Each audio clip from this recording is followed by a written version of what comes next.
Welcome to the Real Film Nerds Podcast.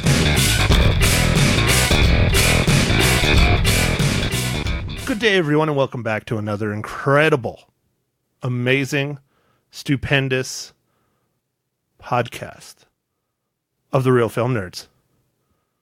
My name is Matt, one of the hosts of this lovely venture where we talk about film and sometimes TV and sometimes literally nothing that relates to either, including beer, which relates to everything, though. With me, as always, my good buddy, the dude on the East Coast. I need to write these down before I throw them out. I'm just gonna go with the dude on the East Coast. All right. Yeah. Hi, everybody. From the dude on the East Coast, Mike Talent. East Coast, the talent of the podcast, mysterious Mike Talent. There we go. There we go. Yeah. All right. All right. So, Mike, we got some news to talk about.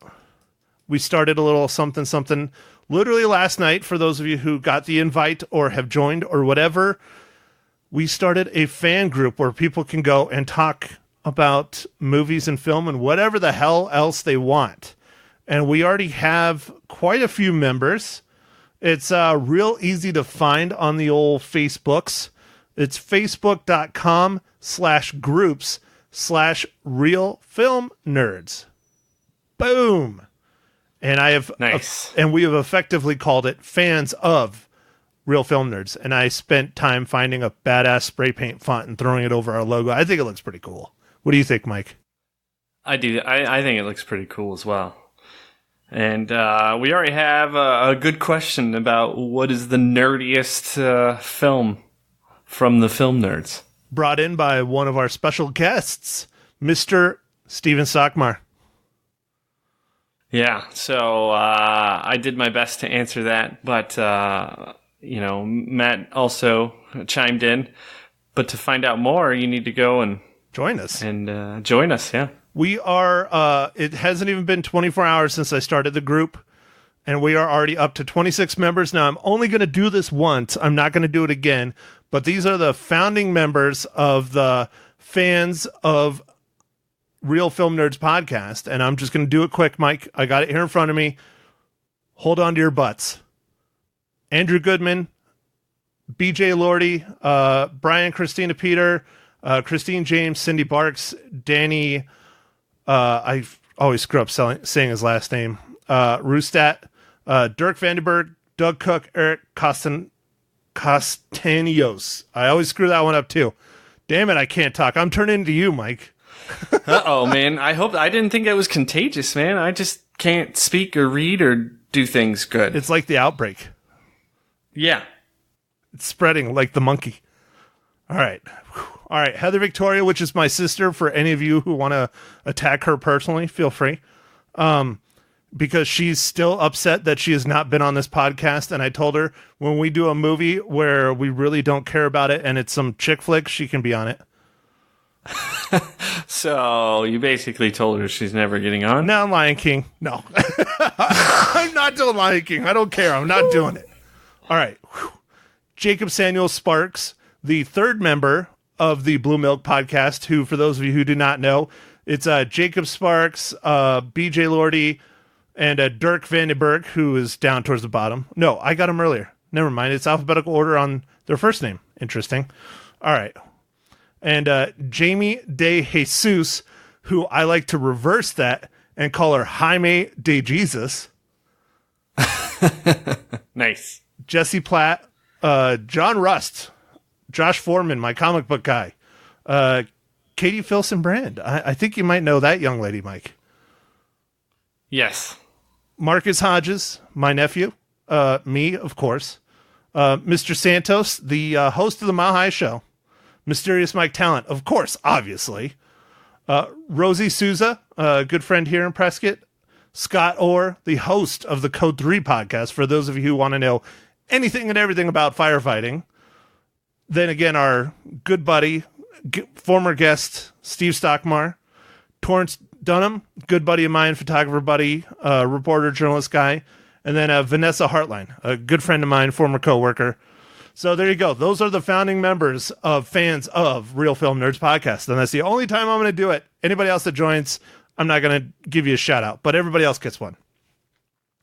All right, Mike. So we have another special thing going on. We got our second screener ever. Yeah, we did. Ever. So this movie is a comedy. It's kind of like an improv comedy thing. It's called Chasing Molly. Yes, and at first I thought it was talking about the recreational drug, but no, it's just talking about the character. Well, I think it's a play on words a little bit, if you want to know the truth. It might be. I think it's a little bit. Because the main character, her name is Molly. And then as we get into it later, the thing that they get real big trouble for is by selling Molly. Yes, that's true. So I think it's a little play on it, Anyways. All right. So, Mike, this is totally a B movie. If you want, for those of you who are interested, I tried to do the shout out earlier before we started recording or before we even watched it. You can go and watch it on any of the streaming services out there, Amazon Prime Video, probably the Google Play, YouTube, anywhere you can, buy streaming movies, you can go and get this and watch it at home if you want. And that's what we did. We watched it at home. Yes, we did. Yeah, they, how the screeners work nowadays, they send you a link, you get a password, it's locked down, and you go and you watch it, and then the password expires after so long and whatever. Anyways, so that's how we got to do it. And Mike, let's do it. Let's start talking about this movie, Chasing Molly. Go ahead and give us the rundown. All right. So Chasing Molly is directed by Josh Sutherland. The writers are Shelley Pack and Josh Sutherland. It's starring Kurt Angle, Shelley Pack, Jim Cashman, Stephanie Berkeley. And this movie is about Molly, a paranormal con artist who cleans people of their valuables instead of their demons, accidentally rips off drug kingpin. She now has to save her kidnapped partner and herself while battling through the underbelly of Los Angeles. So, again, remember, it is a B movie. There are people that worked very hard to do this film. It is rough. I won't lie. But was it at least entertaining for you, Mike? There's a lot of funny parts in this. But there were some scenes and some things that were a little like, well, I guess to give you an example, this doesn't really give away too much or anything. It seems overly sexual. Like there's like a lot of dick jokes and stuff that seem kind of almost forced. That's what she said. It was forced. Yeah. Oh, that's terrible. Sorry. There's also there's a scene with some police officers twice that doesn't seem to be need to be in the movie at all. I guess they were just trying to boost the runtime. I don't know. It's very weird about these two guys talking about they kind of they moonlight as actors and they want to make it as actors, but right now they're police officers kind of thing. And well, I think they were trying to add a little bit of substance to those characters because they're the ones that come in later on in the story and kind of save the day-ish. And so I think they were just trying to do character development on those two guys, but it was just kind of weird. And you could tell they shot it kind of in one day and in one spot and with just those guys. And it was off-putting. It was funny at times. It got a little lengthy at others. So just those scenes with the two police officers. Yeah. So those are, I also wish they had some, I don't know. I don't even know what you call it, Matt, but the cinema filtering, because it seemed too bright and too soap opera, that was real the lighting. life. Yeah. A lot of that was the lighting. And being a photographer, photojournalist myself, I noticed that big time. You could tell when they had someone come in and light it properly and when they had it kind of diffused. Most of those scenes were with Felicia Day, and they were out in broad daylight, but you could tell they brought in something to help soften the daylight. But that's, one of the hard parts of shooting clearly in the middle of the day in California because it's bright and sunny. Yeah. And it's very harsh. There were some kind of funny scenes, but sometimes it seemed a little like went too long or wasn't quite flowing well enough. Like there's some good, I don't even know how to classify them. I guess Mexican gangster scenes I thought could have been a lot better, but like funny. Some of it was funny. And I think just some of the supporting actors, if they were maybe a little bit better, I don't know. Some of them seemed like they were reading lines, but like the main guy was the best. But Kurt Angle? No. The Mexican gangster guys. Yeah, the Mexican gangsters. Yeah, they were. Some of the side actors were kind of rough. Yeah, but that main guy had some pretty funny lines, especially the first scene with him. I don't want to ruin it so much yet. We'll get to that in the spoilers, but I would say this movie isn't quite. Of course, it's not an A movie, but it's like there's moments, there's pieces that looked really good, and I think as someone who's maybe growing in their film directing skills and stuff, I think this could be a good stepping stone.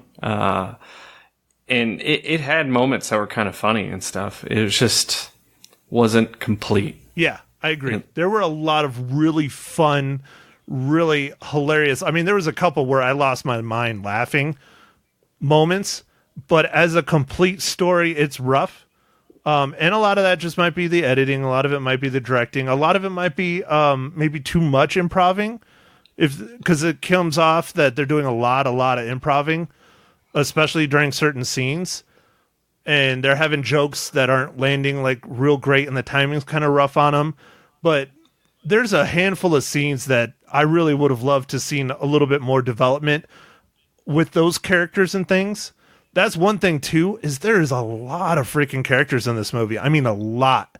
And they all seem to get quite a bit of characters. Yeah, and they all seem to get like one scene and then that's it. Like the cops are a good example. They have like two scenes with the cops, and then they have the big scene where they come in and save the day kind of thing. But like there's the I'll just say it. This is one that made me laugh a lot, but it was kind of rough, and it was kind of just thrown in there, I could tell. But the grapefruiting scene, like, that was just hilarious. Like that whole thing was hilarious. The grapefruiting was funny. Like, yeah, that was a good. That's a highlight of a good like funny scene, and that probably was all improv, but. There's just other scenes that just kind of seemed rough. Yeah, so. And let's break that down a little bit. That is a perfect example of what we're talking about, where there's jokes that clearly were written and they hit hard and they hit well. There was some improv that hit really well, and there was some that kind of fell flat. But again, that's another character that's literally the only scene he's in, and then boom, he's gone. Now, that one makes a little bit more sense why it's the only scene, because, not to get into spoilers yet, but he's there for a particular reason from a Craigslist ad kind of thing. So it's funny and it hits right, but that's another example of another character. I mean, there's a ton of them in here, but it's good. It gets a lot of other people exposure in a film, and they get their acting chops in, and they get to work a little bit, which helps, Yeah, man. What did you think about the woman who's getting like a photo shoot kind of? And she seems... dude, you know what that is. That is not a photo shoot. Come on. Yeah. Haven't you seen that? Well, you probably don't spend as much time on porn sites as I do, but... Yeah, but I what I was saying is, like, that was a weird scene. Like, I don't know exactly why that was in there. Yeah, that's one of the ones that could have been cut out, but I think it was in there just for the jokes of making fun of her name and stuff. But that's a very well-known style of pornography that is... questionable in some respects, because they trick people into being in pornography, or at least that's how they come off. They try to trick people.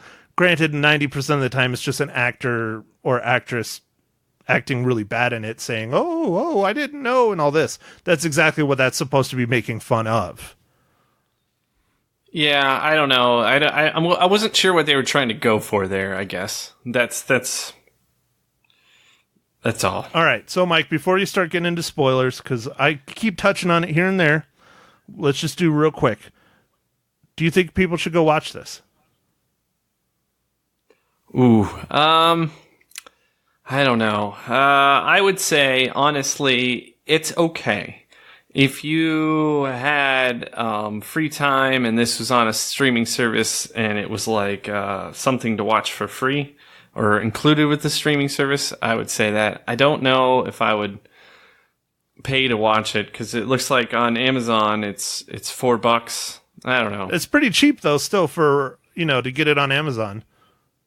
Yeah, no, that's pretty cheap. I don't know. I guess I'm going to lean towards no. I agree. I think if it's on something like Netflix or Amazon or any other kind of streaming service, Vudu, any of those where you can watch it with ads or whatever and not have to throw down your hard-earned cash, I think it would be well worth a watch. It might set some people off. The language and the jokes and stuff like that are definitely more adult. It's funny. I like it. Moments are really good. Some of the moments really are just not. So I'd say, it's worth your time. Just, it's not a must-see kind of film. Yeah. Yeah. I do appreciate being able to watch this screener. It's always interesting to see kind of different kinds of looks at things, and this was definitely a different look. It was interesting. Yeah, and I'm sure if we were more familiar with LA or lived in LA, it would probably hit even harder because a lot of the scenes and sets and things, I mean, you could tell they shot it 100% in LA. So I'm sure we'd have more of a connection to it if we were over there, but we're not. We're, in our respective areas. I'm in Prescott. You are Intercourse, Pennsylvania, Yep. Far away from LA, but still, I respect it. I love that they tried it and they pushed it, and they, like I said, there's a lot of potential. There's a lot of potential in this film. There's quite a few scenes, a handful of scenes that I thought were pretty good that I'd like to see more elaborated on. That could almost be movies in their own right if they do them right, kind of thing. So, anyways, all right, Mike. Well, before we get to the Marvel Cinematic Universe, you forgot to ask what I'm drinking. Yeah, Matt, what are you drinking today?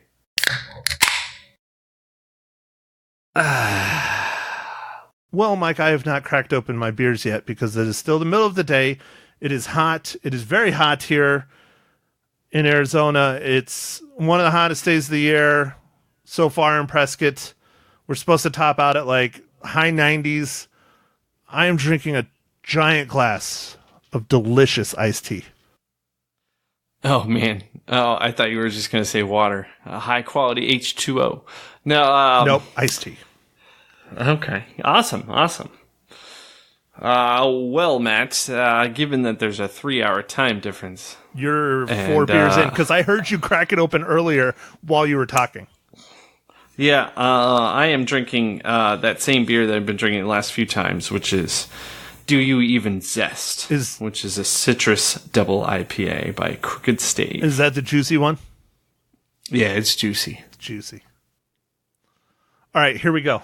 So, Mike, I know we usually don't do this, especially on the smaller independent B films, but you already warned me that you found it. Mike, how does Chasing Molly relate to the Marvel Cinematic Universe?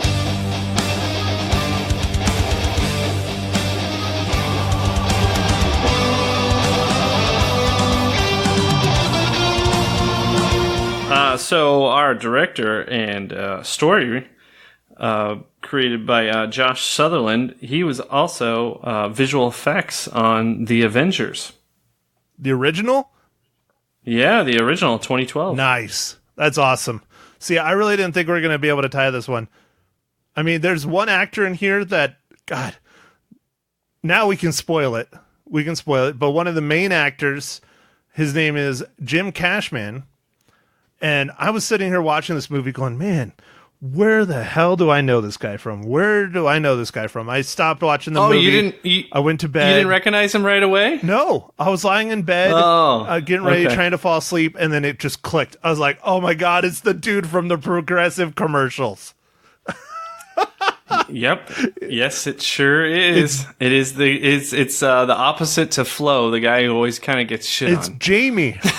Jamie from Progressive.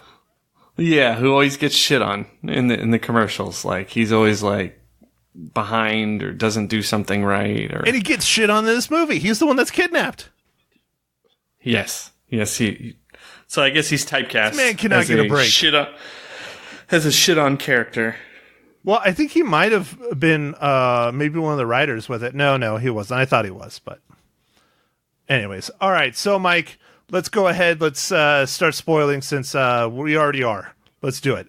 So Kurt Angle, as I said in the podcast before this, I recognize that name. I did not realize it's the wrestler Kurt Angle. Yeah. I guess he just retired. Yeah, right. I thought it was a different Kurt Angle. I did not think it was the wrestler. I flipped it on. I'm like, oh my God, it's that Kurt Angle. This is awesome. And he's the villain. Yeah. That's so good. Yeah. He really is not in it too much. He only has a few scenes himself. Yeah. But his scenes were kind of fun. Like the ending though, the ending scene with him ends so abruptly. It's weird. Oh, the ending was not. No. Well, I won't get there yet, but was not expected. I was like, huh. All right. Yeah. Go ahead. Sorry.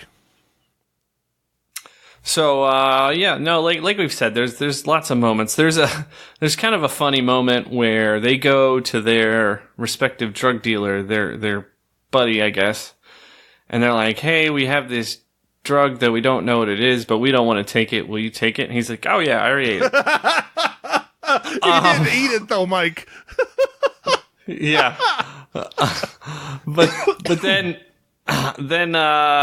they shoot this YouTube video, and I'll leave that. But it was really funny. I thought that was really funny, and it continued to show up throughout the movie. And I thought that was kind of a good long running joke. So that was good. I thought that was creative.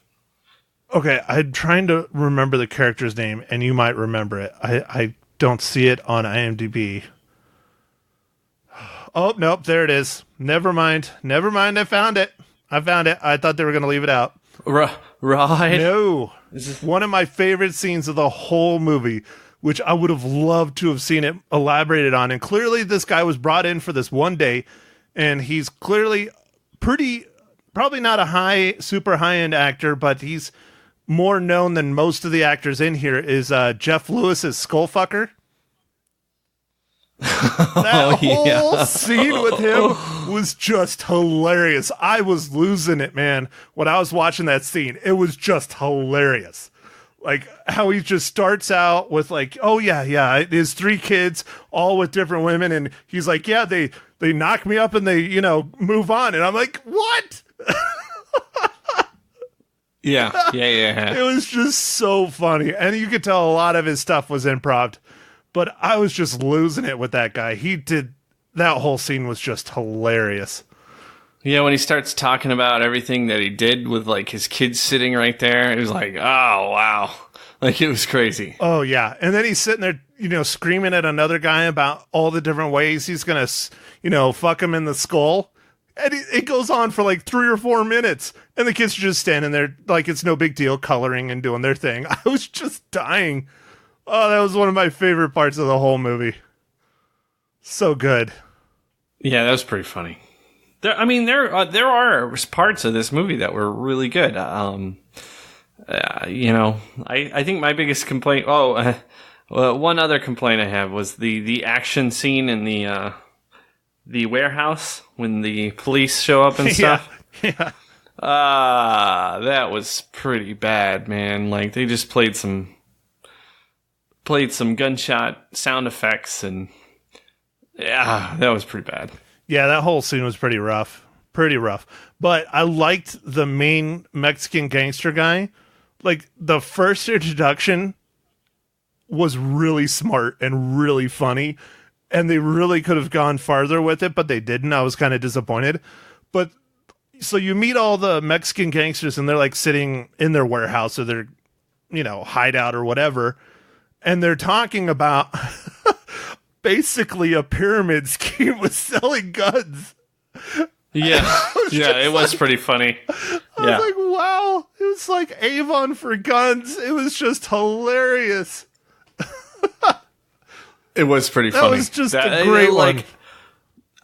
So I appreciated those scenes with those guys. I just wish some of the other actors that weren't the main guy were a little bit more animated and like I don't know. Just it seemed like they were just reading lines.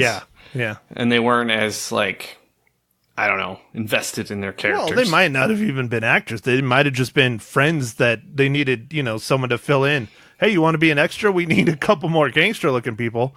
Kind of thing. No, I think that's probably the case with this type of movie, but it was still like, it was a little bit noticeable, at least to me. I don't know if you got picked up on that.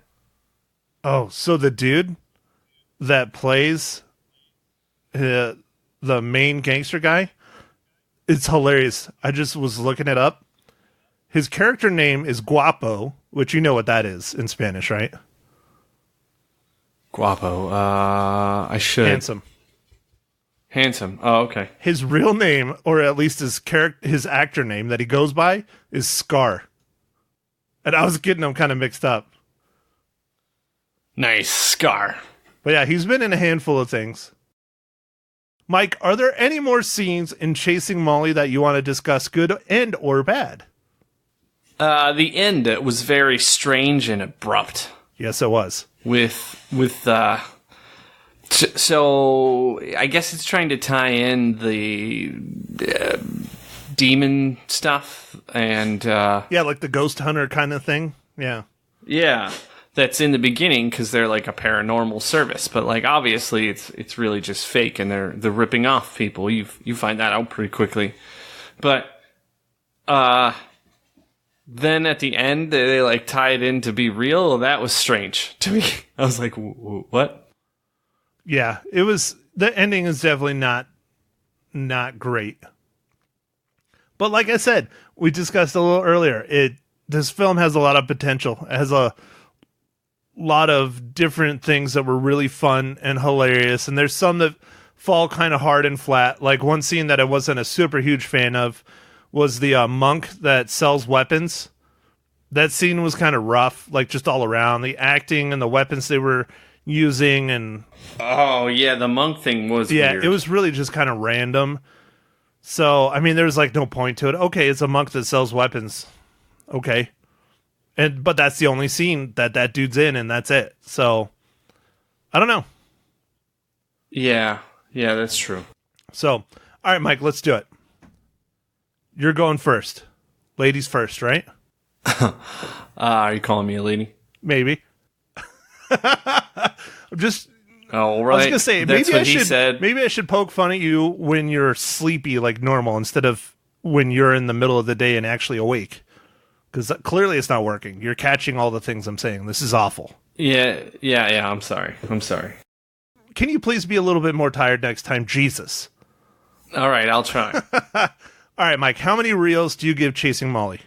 So I'm going to give Chasing Molly 2 out of 5 reels because I did enjoy certain aspects of this movie. It just wasn't overall, I don't know, as smooth and didn't flow as well, I think, as it could have. Well, Mike, this is the first time I think in a little while where this has happened. I also give it 2 out of 5 reels. Oh, nice. I think there's a lot of, like I said, this will now be the third time, and I keep repeating myself. There's a lot of potential. Some of the things were, I mean, seriously, I was sitting in my house by myself laughing out loud at some of these scenes. I mean, they were pretty gosh darn smart, good, funny, well acted. But there's a lot of not good stuff too. So yeah, it's also a tad short on the runtime, but I mean, like I was saying, there was scenes in there that could be cut, so like it would have been closer to like an hour and 10 minutes. Current runtime's an hour and 20 minutes. It would have been like an hour and 10 I think if we had our way with cutting some of the scenes. So I guess they were just trying to make it more close to the standard 90 minutes, feature length. What is the definition of the feature length? I don't know, man. That's a good question. I think it's got to be over a certain time, and I don't remember what that time is, because you know how they have all those shorts for like the Oscars and stuff, and I think it's like less than 30 minutes or something. Well, no, it could be an hour and they still consider it a short. Oh, yeah. Okay. So it's clearly over an hour, but beyond that, I don't know. Maybe an hour 20 is the cutoff, maybe an hour 30 is the cutoff. I don't know. That's one we will have to Google and get back to everyone on our next podcast. All right. I'll take that down as a note for the talent. All right, get on it, talent. Use your talented Googling skills. All right, I will find out for sure. All right, last thing. I'm still trying to give away the freaking Lone Survivor digital download ultraviolet code. No one has still emailed us. Still to this day. Clearly people listen because they've joined our fan group, but nobody wants a free copy of Lone Survivor. A couple of my coworkers said, yeah, I would have taken it, but I'm not really into war movies. I'm like, okay, I respect that. That's fine. But anyways, so if you want a digital copy, if not, Mike, I'm sending it to you. That's it. I'm sending it to you. If I don't get a reply after this podcast airs, that's it. I'm sending it to you. Okay. All right. So come on, people. Just one email, couple words. And on top of emailing us, you can call us now, too. I don't know if I ever exposed this. I think I might have.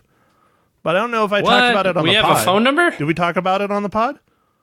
No, you haven't even told the talent that we have a phone number. Yeah, we have a voicemail line now. What? Yeah. Oh, I didn't even tell you? Wow, now I feel like crap. It doesn't ring to any of our phones. Definitely not mine. I have Google Fi, and I can't have Google Voice numbers ringing to my phone. So it's a Google Voice number.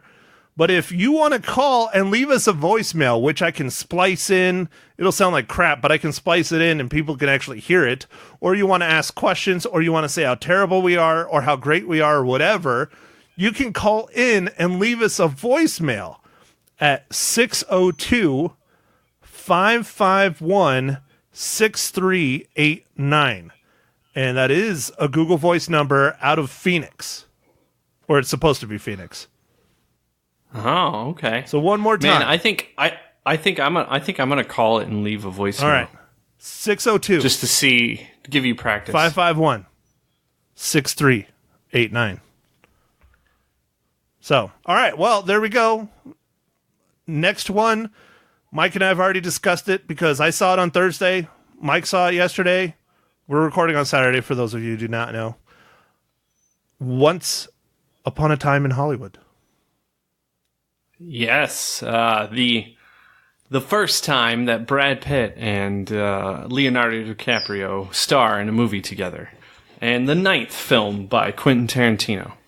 So I am eager to talk about this with Matt, and there's plenty to talk about with that movie. Especially since our opinions differ on it. Yes. But you will have to tune in for more to find out what we are talking about. So that'll be on the next pod. And, yeah. So I guess with all that, thanks everyone listening. And, thanks for letting us review your screener for, Shelly Pack for letting us review the screener for Chasing Molly. She's a writer. She plays Molly, and she's the one that emailed us and asked if we wanted to view and review her movie, and we did. So thanks, Shelly, for hitting us up. We appreciate it. All right. I guess with all that, catch us on our next pod, and we'll talk at you later. Thank you for listening to The Real Film Nerds. Now, don't forget to follow us on Facebook, Twitter, and Instagram at Real Film Nerds. Now, go out and catch a movie.